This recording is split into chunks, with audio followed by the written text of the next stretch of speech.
It's a chilly Tuesday morning, but fear not, just grab your cup of coffee, sit back in bed as Diana Master and Glenora Shapura are here to entertain you on today's edition of Smell the Coffee. Good morning. Good morning, how are you doing? I'm doing well, how are you? I'm doing very well. I haven't seen you in a bit. Yeah, we haven't spent some time together. It feels like it's been so long, right? And now we're meeting here on a chilly Tuesday. Yeah, I'm excited to be here. I'm excited to have some coffee with you, of course. And chat up a storm. Yes, we talk about anything. We talk about a lot. Like this morning, we were talking about some of the movies that we've watched that actually turned out to be, I would say, parodies of other movies.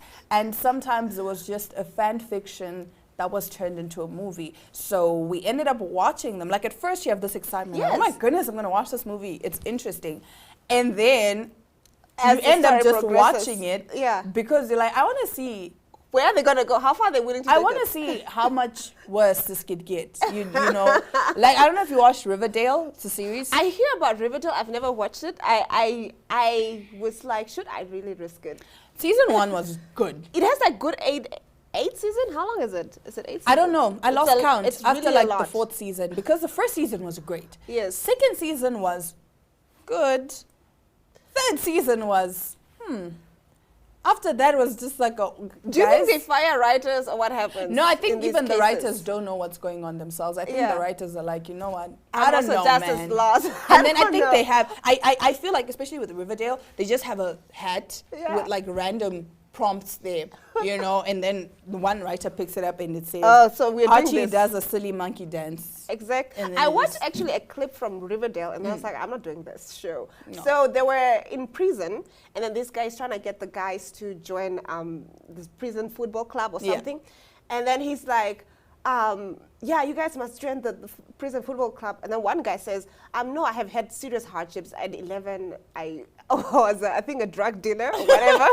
And, you know, I don't want to be part of this. And it's like, yeah, I can understand that you've gone through that, but nothing can beat the trials and triumphs of high school football. He literally said that. I mean, I'm just like, wow. What are some of the movies that you watched that are cringe? Yeah. Okay, I don't want to say cringe, but they're like, yeah, they're overdoing it with the story. Yeah, where it's like, guys, let's stop now. Okay, I recently went to go watch Fast. Fast 10? Fast 10. It was, I loved it, but obviously, you know, guys, we have to talk about the realisticness of it. My beef with Fast 10 is, you know, we had the first maybe 4 or 5, and it's like, okay. And we had 6, and Paul Walker died, and we're like, oh, okay. The franchise has concluded, you know, Paul Walker. We got a 7. At a good note. An 8. We got a 9. And it's still going because it's like any 9, they literally go to the moon with your cars. So what still needs to happen? Why do we still need to but you guys have to watch it because of, I think they're trying to conclude it now. So they're doing what Avengers, yes, because it ended on a high note, so they didn't conclude this one. So we have to watch 11. And I'm still going to buy a ticket for 11. No. I know. You need to stop me. You need to stop me. You need to stop me. What have you watched that you're like? 365. Actually, we'll start with 50 Shades of Grey and then 365 days. 50 Shades of Grey, quick funny backstory. 50 Shades of Grey is actually born out of a fanfic, like out of, it was a fan fiction. Yeah, from that was Twilight. turned into a movie from Twilight. So the writer E.L. James watched Twilight and she, you know, came up with these characters, fantasized basically. Further. Yeah, further. And then that was how 50 Shades was born. I read all 3 of the books. I read the trilogy. It was an interesting trilogy, right? Really? It was, yeah. Because the thing is, also remember with books, you're coming up with your own characters, you're creating, you're seeing it in your head. Yeah. And then we got the movie, and that's where I was like, wait a minute. No. Like, I swear there was some overacting in there. There was a time she literally looks like she's having a seizure. And then 365 days came. I thought 50 Shades was bad. Yeah. No. 365 days is terrible. It's giving 13-year-olds on Wattpad writing smut And it or was fan born fiction. off of a Wattpad, actually. Yeah, because I mean, a mafia boss kidnaps this girl and then she falls in love with him. You have a year to fall in love with You have me. a year to fall in love with him. So just let me go. Like, guys, there are ways to approach women. Kidnapping them is not one of them. Not everyone has Stockholm syndrome. And let's stop romanticizing this beastly type of behavior in men, and then it's like, oh yeah, it's so cool because he has Like- money. Like, stop it. But anyway, we'll be back with more top stories right after this break.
Starting off our news this morning, oral sex is a leading factor in the throat cancer epidemic. Doctor says younger generations seem particularly affected by the trend. Cases of oropharyngeal cancer linked to HPV have been on the rise in the U.S. over the past few years.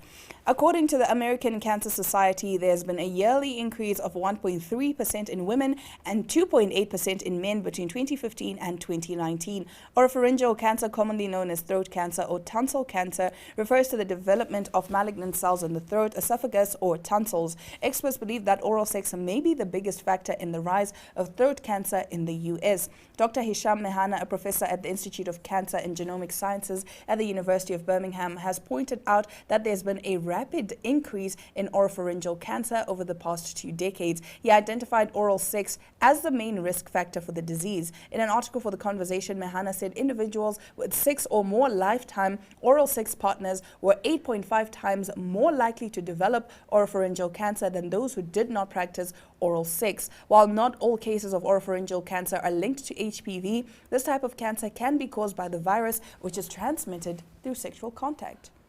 Wow. I mean, at some point, we thought oral sex was, safe. Yeah, exactly.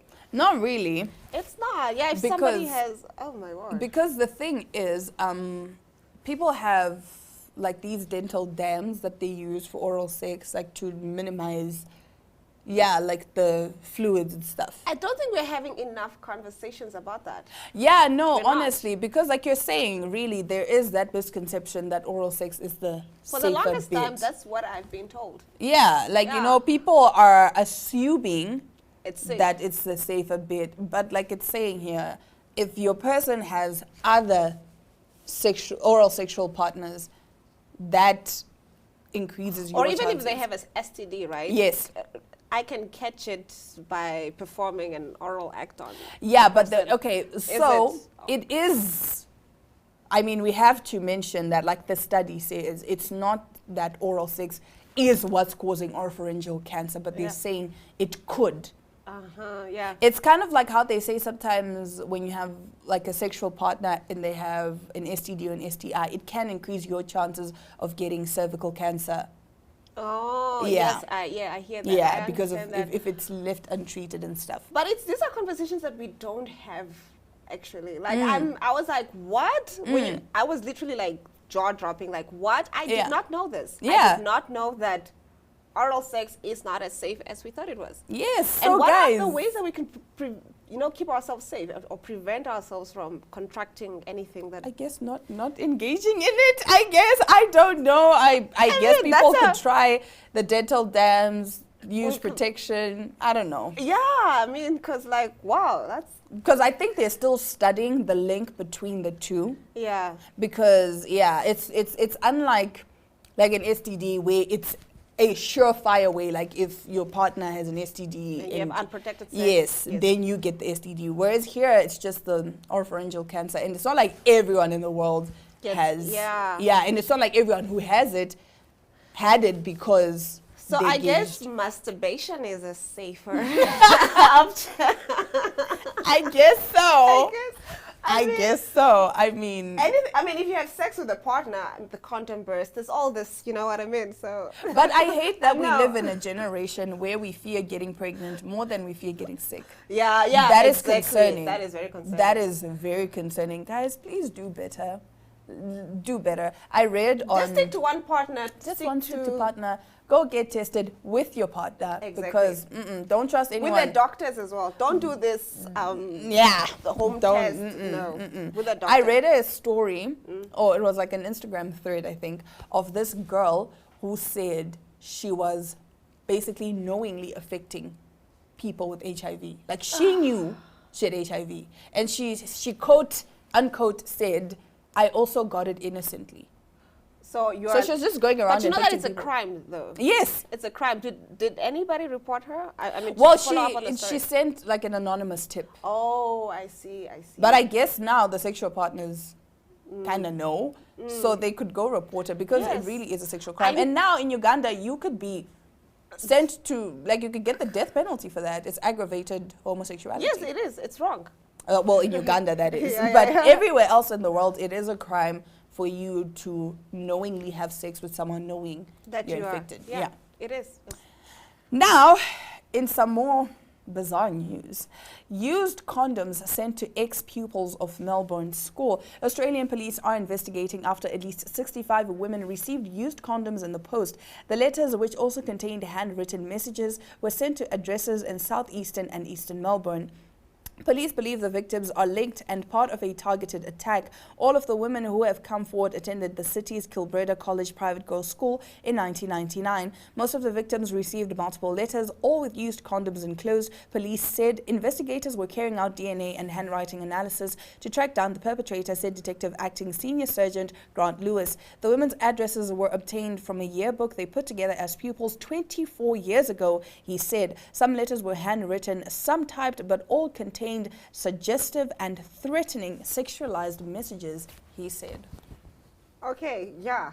You got the stories, man. You go grab them from I don't know where. There's a lot going on in There's the a world. lot going on in the world. Like, why are you doing this? The time to do that. That time, what do you gain? And you know what's sad is some of these women had moved away. Because, I mean, obviously in high school, you're living with your family, right? So some of these letters were sent to their parents. Now imagine this poor old lady or old man opening this.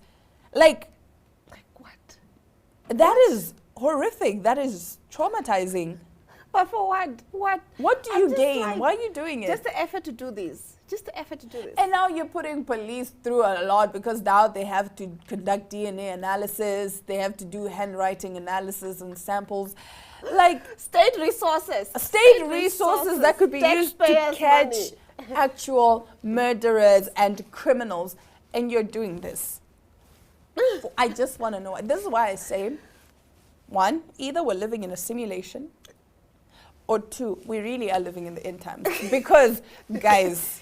No, like we were just talking about Black Mirror and how we're like thinking we're probably in an episode of Black Mirror. That makes sense. I believe that. This is literally it. I believe that. I believe we're in an episode of Black Mirror because how are you as a grown man in your right mind doing this? Because the thing is, it's not like he's saying, give me money and I'll stop. He's just doing this for, I guess it's like some sick, twisted fun. Like in his mind, he's like, it's so messed up. Just the fact that you have the time to do this. You have the time to do this. You have the time to go through a yearbook from 24 years ago. Oh my, these are grown adults. These are grown adults. With children and families. Wow. But anyway, please. And that means he is as old as, you know. Yeah. Please seek help. We've come to the end of our news segment. After the break, our We Talk colleague Precious did an interview with the co-author of the book General Principles on Workplace Disciplinary Procedures. We take a look at this story right on the other side of the break.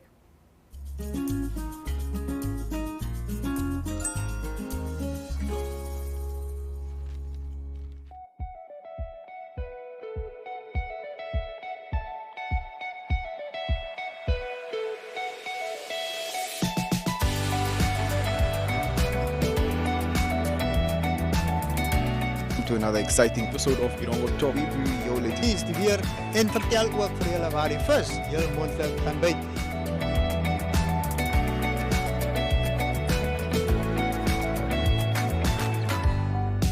Welcome to Active Kids, a daily TV show that sparks creativity, learning, and fun for young minds. With exciting activities and lessons, Active Kids inspires curiosity and a love for learning. New face to the 15. The perfect mix of play and education. Don't miss out on the fun. Tune in to Active Kids on NTV every weekday at 10 o'clock and let the adventure begin.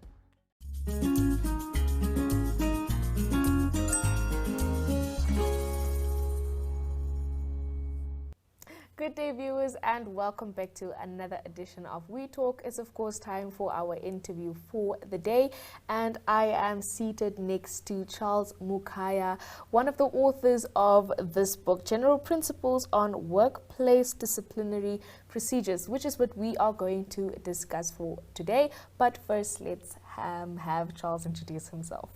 Good afternoon, everyone. Good afternoon, viewers. My name is Charles Mukaya. I am a candidate legal practitioner, currently doing my articles of clerkship at Fisher Kwambi and Pfeiffer Attorneys. I recently graduated from the University of Namibia with a degree in law. And this book is a collaborative project between me and my co-author, Marvin Avarab. And we've been working on this project for almost 3 years, since my third year in 2021, and we only got it published now this year. Finally, it's arrived. Wow, I heard you mention 3 years. Yes, 3 3 years is quite some time to work on a book, but that only means that you really put your best into it, right? Yes, yes. So, General Principles on Workplace Disciplinary Procedures, the Namibian edition. Why this?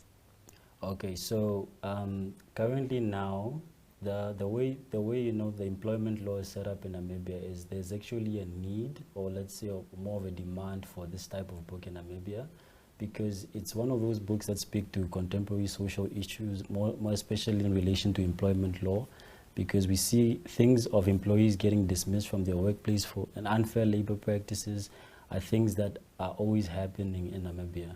But then the problem with that is most often employees are always dismissed in the workplace without actually understanding the misconducts that they are charged with, or the types of disciplinary offenses that they are being charged with.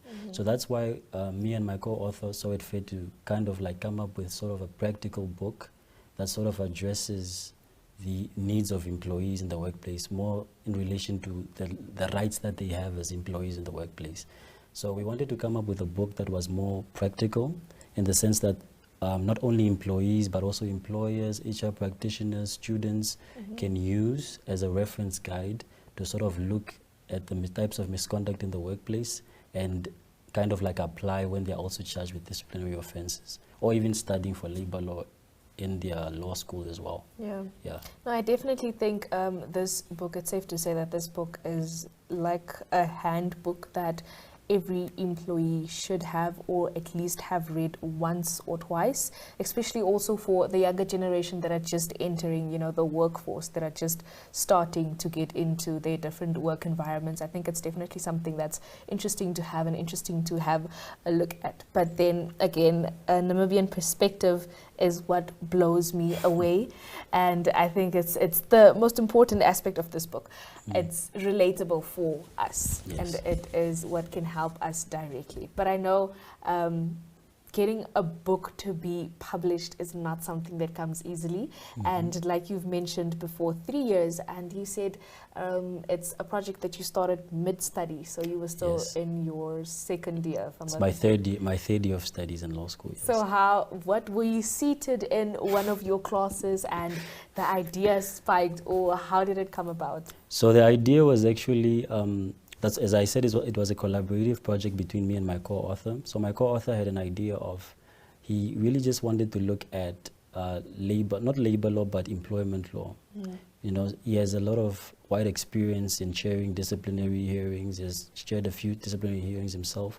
I have also been fortunate enough to also look at disciplinary hearings. So we kind of both had the practical understanding of how these hearings work. And then that's when we said, no, let's develop a guide to sort of assist employees and HR practitioners and sort of all of the target groups or the target audience for the book. So what we did was we worked out a timeline to say you can look at certain areas of law, you'll also look at certain areas of law, and we kind of worked out sort of a map of how we are going to do it. He did his part, I also contributed my part as well, and then that's how we were able to come up with this final project. After, of course, a lot of editing and reviewing, and you know how publishing works. There's a lot of editing back and forth. So when we speak about this book, we obviously are talking about Marvin Avarap and Charles Mukaya's Brain Baby. I just felt that it was important to mention the other author because we've been talking about the other author. So he goes by the name of Marvin. He's actually a doctor, Marvin Avarap. Dr. Marvin Avarap. So there you have it. I see here Juta is one of the names on the front page of this book. Tell us a little bit about your journey with them in getting the book published. Okay, so Juta is our publisher. So they are the ones who published this book for us. So it's a publication house in South Africa. It publishes a lot of books in different areas, but for us now it's Juta Law. So it published a book because this book we regarded as like a book that falls within the field of law. So our journey with them was very good. They were very helpful. As far as the timeline is concerned, they're a very good publisher, and we have really good working relations with them as well. And for them to pick an idea and for them to be able to see an idea that we had and to be able to publish it. So I feel like for us as authors, this is actually a win for us because, if you look at our field of law and as far as publishing is concerned, we don't really have a lot of publishers, Namibian publishers. Because if you look at the way the field is set up, most people just want to practice. Not everybody wants to contribute to literature, especially in the legal fraternity. So that's where Avarab and I come in. We both share a love for writing and publishing. So because of our love for writing and publishing, that's when we said, no, let's contribute to literature. Let's contribute to the field of law that is actually lacking, which is labor law, employment law, which is more contemporary because it's something that happens on a day-to-day basis. No, that's actually quite interesting to hear. And what interests me more is the fact that you mentioned you both share a love for writing. So can our viewers expect another book, probably looking at something else, preferably not the workplace? I mean, who knows what the future holds. Hopefully we might get another publication soon. Okay, that's quite interesting. So let's talk about the shelf. Do we have this book on any of our shelves, the CNAs and the Waltons and your libraries where you can find all your other general law books? Okay, so far now we've ordered several copies with our publisher Juta. We should be expected to arrive somewhere within this week or next week. For those viewers who are interested in the book and who don't want to wait for those publications to arrive, they can also purchase a print-ready version on the Juta website, Juta store website. It's available there now for $395. They can just place an order there, or they can also order directly from the publisher, Juta itself. Okay. Definitely think it's something interesting to have on our shelves. Definitely think it's something interesting for all employers as well as employees to have and have a look at. I hope you guys manage to partner up with a few companies and institutions and actually have them purchase this book and include it in part of their induction processes in their workforce. I think it's really something to have a look at in our country. It's really something, it's a small pandemic that we might be going through. Just to also educate yourself as an employer as well as an employee. Let's have a look at this book. Let's have a look at the contents and support a locally published book for Namibians, made by Namibians. But Charles, that brings us to the end of our interview for today. Thank you so much for stopping by. And thank you for having me. Thank you so much.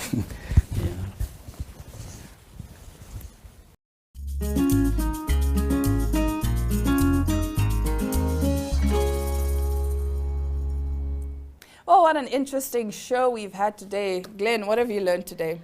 I don't know. Safe sex always. Safe sex always.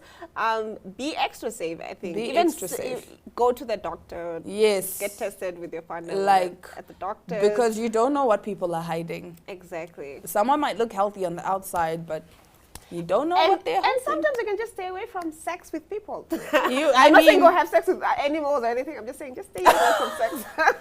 But people might misconstrue the message. But that is it for today's episode of Smell the Coffee. Do catch us again tomorrow. Same time, same place. On that note, it's all our love, all our light, and adios.